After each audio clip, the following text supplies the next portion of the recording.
Bonjour tout le monde, c'est Henri Moser, le pilote de l'Aston Martin Lexus DBRS 9 numéro 4. On est ici aux 24 heures de Spa, le jour du test day, le grand jour avant les qualifications. Deuxième séance d'essai libre.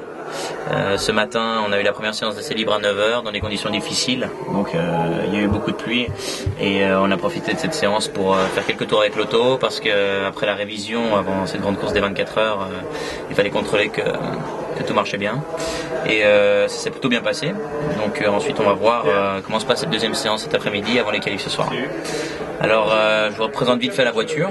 Donc comme vous le savez tous, c'est Aston Lexus qui est superbe, marche d'enfer. Et voilà la maison qu'on aura avec mes deux coéquipiers pendant cette course de 24 heures. Donc je vais vous montrer vite fait le volant et les boutons qu'on a au tableau de bord. Alors ce bouton-ci, c'est bien sûr le bouton de la radio, donc pressé pour parler. Le flash qui nous permet la nuit ou bien même la journée de faire des appels de phare aux concurrents sur qui on remonte et généralement qu'on dépasse parce qu'on est plus rapide. Le pit L qui veut dire en fait pit limiter qui nous permet de garder une vitesse constante de 60 km/h dans la pit lane qui est réglementaire. Le bouton des essuie-glaces. Le bouton de la remise à zéro du compteur d'essence parce que sur cette voiture en fait on n'a pas de jauge à essence, on peut seulement savoir combien d'essence on a consommé, donc ça nous permet à chaque arrêt de remettre ça à zéro.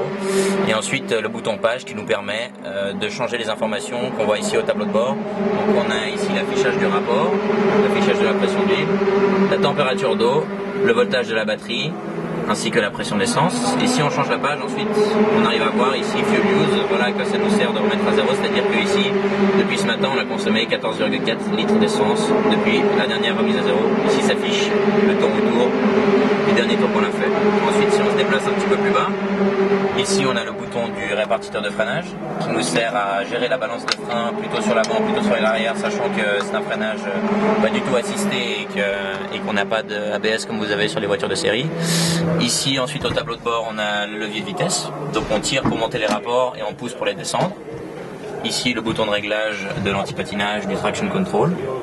Et ensuite ici le bouton du démarreur et le driver switch qui dit en fait aux organisateurs qui est en fait en train de conduire la voiture. Voilà, c'est à peu près tout. Sinon on se réjouit beaucoup de cette course de Spa. Avec 6 je pense à très bien préparer les autos.